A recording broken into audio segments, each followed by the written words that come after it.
నమస్తే. ఉత్తరాంధ్ర జిల్లాలలో ఆంధ్రప్రదేశ్ ప్రభుత్వం ఒక కొత్త శకానికి నాంది పలికిందని చెప్పి ముఖ్యమంత్రి చంద్రబాబు నాయుడు మాట్లాడుతున్నారు. అసలు ఏపీ పారిశ్రామిక అభివృద్ధిలోని అనకాపల్లి జిల్లాలోని స్టీల్ ప్లాంట్ రావడం ఎంతో గర్వకారణము, దేశానికి చాటి చెబుతామని చెప్పి ముఖ్యమంత్రి చెబుతున్నారు. అసలు ప్రత్యక్షంగా పరోక్షంగా ఎట్టి పరిస్థితుల్లోనైనా రాష్ట్రంలో 1,00,000 మందికి ఉపాధి కల్పించడమే, ఉద్యోగాలు కల్పించడమే లక్ష్యమని రాష్ట్ర ముఖ్యమంత్రి చంద్రబాబు నాయుడు ప్రకటన చేశారు. అనకాపల్లి జిల్లాలోని నక్కపల్లి ప్రాంతంలోని ఆర్సెల్ఆర్ మిట్టల్ స్టీల్ ప్లాంట్ని నిన్న ఈవినింగ్ 4:50 ఈ ఓపెనింగ్ ప్రారంభం చేశారు. ఇప్పటికే 2 దశల్లో ఈ నిర్మాణం పూర్తి చేస్తామని చెప్తున్నారు. 5,600 ఎకరాలు భూమిని దీనికి కేటాయించినట్టు కూడా తెలుస్తూ ఉన్నది. సరే, ఈ కర్మాగారానికి, స్టీల్ ప్లాంట్ కర్మాగారానికి, అసలు ఆర్సెల్ఆర్ మిట్టల్ స్టీల్ ప్లాంట్ కర్మాగారానికి రాష్ట్ర ప్రభుత్వము పరోక్షంగా ప్రత్యక్షంగా ఏ విధంగా ఎట్టి పరిస్థితుల్లోనైనా ఏదైతే 1,00,000 ఉద్యోగాలు కల్పన కానీ నిజంగా జరిగి ఉంటే ఈ రాష్ట్రంలో పేదరికము, సామాన్యులు బతుకులు దేశంలోనే నెంబర్ 1గా మారుతాయి అనడానికి ఆర్సెల్ఆర్ మిట్టల్ స్టీల్ ప్లాంటు వ్యక్తపరించవచ్చని చెప్పి వాస్తవంగా చెప్పవచ్చు. కానీ ఈ ఉత్తరాంధ్ర జిల్లాల్లో ఉన్నటువంటి అత్యధికంగా విశాఖ జిల్లా ఇప్పటికే దేశంలోనే నెంబర్ 1 10 సిటీల్లోని అత్యధిక ఒక పెద్ద సిటీగా పేరుగాంచింది.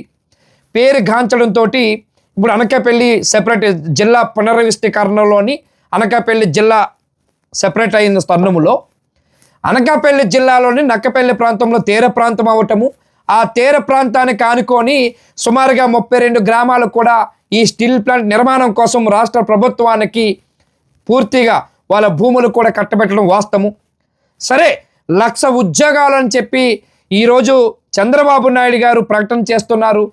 1,00,000 ఉద్యోగాలు వస్తాయా రావా ఏంటనేది ఒకసారి చూద్దాం. అట్లాగే ఏపీ అభివృద్ధిలోని ఒక మైలురాయిగా నిలుస్తుందని చెప్పి ఒక పక్క ప్రధాని మోడీ కూడా చెబుతూ ఉన్నారు. ఆయన కూడా ట్వీట్ చేశారు. ఇది విద్య, వైద్య, ఆరోగ్య రంగాల్లోని ప్రభుత్వం మేనమేషాలు లెక్క పెడుతుందా, ఆ వైద్యానికి విద్య ఆరోగ్యానికి ఎందుకు ఎక్కడ కేటాయింపులు లేవు అనడానికి ఒక నిదర్శనం కూడా చెప్పుకోవచ్చు. కానీ ఏదైతే ఈ ఆర్సెల్ఆర్ మిట్టల్ స్టీల్ ప్లాంట్ విస్తీర్ణంలోని నిన్న ఏదైతే ఇది ఓపెనింగ్ చేశారో రాష్ట్ర ముఖ్యమంత్రి, కేంద్ర మంత్రి స్టీల్ ప్లాంట్ శంకుస్థాపన చేసిన దృశ్యాలు మనకి అందరికీ తెలిసిన విషయమే. ఉత్తరాంధ్ర శకానికి నాంది పలికినామని చెప్పి ఒక పక్క ముఖ్యమంత్రి చెబుతూ ఉన్నారు. దేశంలోనే నెంబర్ 1 స్టీల్ ప్లాంట్గా తీర్చిదిద్దుతామని చెబుతున్నారు.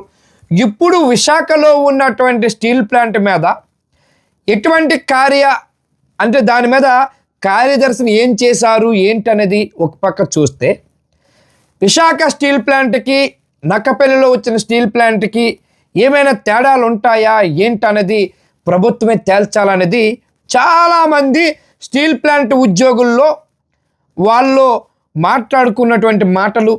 ఏంటి, విశాఖలో ఒక స్టీల్ ప్లాంట్ ఉన్నది, మళ్ళీ విశాఖ నుంచి నక్కపల్లికి 40 కిలోమీటర్ల దూరంలోని ఇంకో స్టీల్ ప్లాంట్ పెడుతున్నారు, దానికి దీనికి ఏమిటి తేడా అని చాలామంది విశాఖ కర్మాగారంలో పనిచేస్తున్న ఉద్యోగులు మాట్లాడుకున్నటువంటి మాటలు. ఏంటి తేడా అనేది ప్రభుత్వం నిగ్గు తేల్చాలి. ఒక పక్క ప్రభుత్వం వచ్చేసి ఆ ఆర్సెల్ఆర్ మిట్టల్ స్టీల్ ప్లాంట్లోని 1,00,000 ఉద్యోగాల కల్పనకి రూపకల్పన చేస్తామని చెప్పి ఒక పక్క చెబుతూ ఉన్నారు. అది ఏ విధంగా ఇస్తారు, ఏ విధంగా ప్రోత్సాహం ఉంటుంది ఏంటనేది కొంతవరకు కూడా ప్రజల్లో కూడా కొంత వాళ్ళకి అవగాహన లోపంతో వాళ్ళకి తెలియలేదని కూడా తెలుస్తూ ఉన్నది. దీనికి ఇది నిజంగా జరిగితే ఈ రాష్ట్రంలో ప్రథమ స్థానంలో దేశంలో ఉంటుందనడానికి ఎటువంటి అతిశయోక్తి లేదు. కానీ ఇది నిజంగా నిజమవుతాయా లేదా అనేది వేచి చూడాలి. అయితే ఈ స్టీల్ ప్లాంట్కి శంకుస్థాపన చేసినటువంటి కేంద్ర మంత్రి కుమారస్వామి మనకు తెలిసింది కదా. ఇప్పుడు ఆ కుమారస్వామి గారు మన బెంగళూరు ప్రాంతంలోని మాజీ సీఎం, ఆయన ఇప్పుడు కేంద్ర మంత్రి, ఈ బొగ్గు శాఖ మంత్రిగా ఉన్నారు. రెండోది సీఎం చంద్రబాబు నాయుడు గారు AP Arcelor Mittal executive chairman Lakshmi Mittal. ఈయన లక్ష్మీ మిత్తల్ మనం చూడవచ్చు ఒక్కసారి. ఈయన లక్ష్మీ మిట్టల్ అంటారు. ఈయన లక్ష్మీ మిట్టల్. ఈయనే ఈ అర్సరాల్ మిట్టల్ ద స్టీల్ ప్లాంట్కి ఎగ్జిక్యూటివ్ డైరెక్టర్ ఈయన, అది లక్ష్మీ మిట్టల్. ఈయన పవన్ కళ్యాణ్ గారు, మన డిప్యూటీ సీఎం పవన్ కళ్యాణ్ గారు, అట్లాగే ముఖ్యమంత్రి చంద్రబాబు నాయుడు గారు, అట్లాగే కుమారస్వామి గారు బొగ్గుల శాఖ మంత్రి, స్టీల్ శాఖ మంత్రి. సరే, ఇది ఒక ఎత్తు అయితే ఇప్పుడు మనకి ఇంకో విషయం ఏంటంటే, ఒక్క విషయం చెప్పుకోవాలి, అది కూడా మనం చెప్పుకుందాము ఒక్కసారి. అదేంటో ఒక్కసారి చూద్దాము. ఇది చూడొచ్చు, ఏపీ అభివృద్ధిలో ఇది మైలురాయి. హరీశ్లాల్ మిట్టల్ నిప్పెన్ స్టీల్ పరిశ్రమకు శంకుస్థాపన. ఆంధ్రప్రదేశ్ ముఖ్యమంత్రి అభివృద్ధి ప్రస్థానములో ఒక ప్రధాన మైలురాయి. దేశ ఉక్కు తయారీ సామర్థ్యాన్ని మరింత బలోపేతం చేసే ఒక ప్రపంచ స్థాయి సమీకృత ఉక్కు కర్మాగారానికి నాంది పలుకుతున్నందుకు ఏపీకి అభినందనలు. ఇది అక్కడి యువతకి అవకాశాలు సృష్టించి పారిశ్రామిక ఆవిష్కరణాల్లో రాష్ట్రాన్ని అగ్రగామిగా నిలబెడుతుందని ప్రధాని మోడీ సందేహం. ఓకే, ఇక్కడ ప్రధాని మోడీ గారు మంచి సందేహం ఇచ్చారు, దానిలో ఎటువంటి అతిశయోక్తి లేదని చెప్పాలి. కానీ విశాఖ ఉక్కు కర్మాగారం ఉంటుండగా ఇంకో కర్మాగారం పెట్టి విశాఖ ఉక్కు కర్మాగారాన్ని ప్రైవేటు వ్యక్తులకి దారదత్తం చేస్తూ దాని మీద మేనమేషాలు లెక్క పెడుతూ విశాఖ కర్మాగారానికి బొగ్గు కావాలంటే నిల్వ ఉన్నటువంటి బొగ్గులు మన దేశంలో ప్రభుత్వం దగ్గర చాలా ఉన్నాయి. ఆ బొగ్గు గనులు ఇవ్వలేనటువంటి ప్రభుత్వాలు ఈరోజు ప్రైవేటు వ్యక్తులకి దారదత్తం చేసి స్టీల్ ప్లాంట్ పెట్టడాన్ని ఏ విధంగా చూడాలో అనేది ఈరోజు మేధావులు, ప్రజలు చాలామంది అడుగుతున్నటువంటి ప్రశ్న. అది మళ్ళీ వివరాల్లోకి వెళ్దాం ఒక్కసారి. హరీశ్లాల్ మిట్టల్ నిప్పెన్ స్టీల్ ప్లాంట్ శంకుస్థాపన కార్యక్రమం వేదిక పైన హరీశ్లాల్ మిట్టల్ ఎగ్జిక్యూటివ్ లక్ష్మీ మిట్టల్, అట్లాగే ఉప ముఖ్యమంత్రి పవన్ కళ్యాణ్, అట్లాగే సీఎం చంద్రబాబు, మాట మంత్రి, సభకు హాజరైన ప్రజలు. ఇక్కడ ఉన్నది ప్రజలు కాదు, ఇదంతా వీళ్ళంతా ఎమ్మెల్యేలు, ఎమ్మెల్సీలు, ఎంపీలు, అట్లాగే ఈ పార్టీలో ఉన్నటువంటి కొంతమంది సీనియర్ నాయకులు, వీళ్ళంతా ఇక్కడ ఉన్నారు. ఓకే, ఇది ప్రజలు కాదు, ఇక్కడ ప్రజలు ఇక్కడ ఉన్నారు. ప్రజలు ఉండేది ఇక్కడ. వీళ్ళంతా వేదిక కింద ఉన్న వాళ్ళంతా కూడా ఎమ్మెల్యేలు, ఎమ్మెల్సీలు, బీజేపీ ఫ్లోర్ లీడర్లు అందరూ ఇక్కడ ఉన్నారు. సరే, పైన 3 ఉన్నారు. 2 దశల్లో పూర్తి చేస్తాం. మొదటి దశల్లో ఏడాదికి 7.3 మిలియన్ల టన్నులు MTPA, రెండో దశలో 10.5 MTPA ఉత్పత్తి జరుగుతుందని, 2030 జూన్ నాటికి మొదటి బ్లాస్ట్ ఫర్నేస్, డిసెంబర్ నాటికి రెండో బ్లాస్ట్ ఫర్నేస్ అందుబాటులోకి వస్తాయి. స్టీల్ ప్లాంట్తో పాటు 50 MTF సామర్థ్యంతో క్యాప్టివ్ ఫోర్ట్ రానుంది. 11,192 కోట్లతో 316 ఎకరాల్లో దీన్ని ఏర్పాటు చేస్తారు. దీని ద్వారా 6,000 మందికి ఉద్యోగాలు వస్తాయి. ఇక్కడి నుంచి జాతీయ రహదారికి అనుసంధానం ఇస్తూ 4 వరుసల రహదారి పూర్తి అవుతున్నది. స్టీల్ ప్లాంట్కు 18 నెలల్లోనే భూసేకరణ పూర్తి చేసి అన్ని అనుమతులు ఇచ్చాం. భవిష్యత్తులోని ఇదే వేగం కొనసాగుతుంది. ఇది మన ప్రాజెక్టు. ఎక్కడ భూసేకరణ చేపట్టినా అభివృద్ధిలో అక్కడ రైతులు భాగస్వాములను చేయాలన్నదే నిబంధనలు పెట్టుకున్నాం.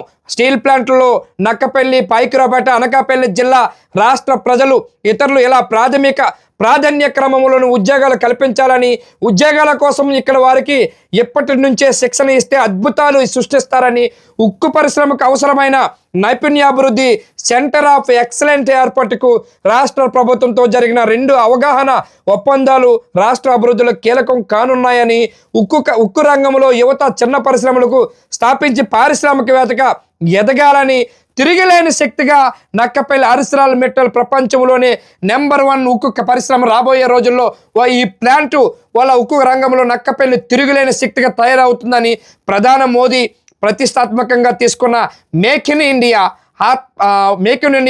ఆత్మనిర్భర్ భారత్ వంటి కార్యక్రమాల ద్వారా ఈ పరిశ్రమ రాష్ట్రానికి వచ్చింది.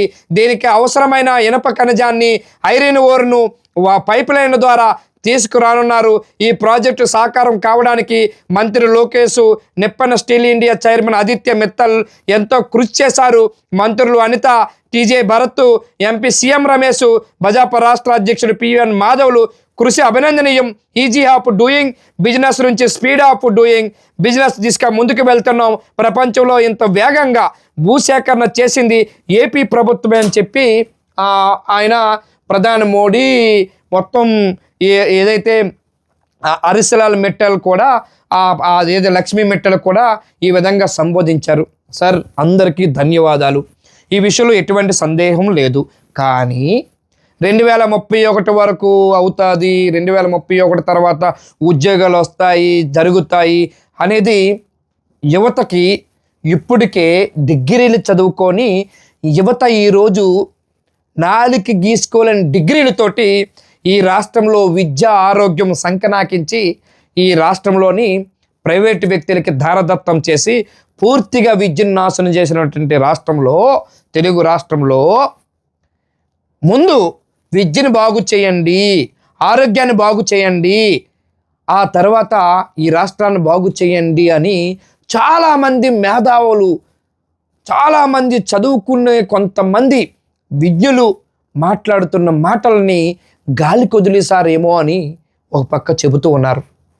ఏం జరిగినా ఏదైతే అరిసెలాల్ మెట్టల్ స్టీల్ ప్లాంట్లో మాత్రం అందరికీ మంచి జరగాలి, 1,00,000 మందికి ఉద్యోగాలు కల్పించే దిశగా రాష్ట్ర ప్రభుత్వం వెళ్ళాలని మనస్ఫూర్తిగా కోరుకుంటున్నాం. Thank you.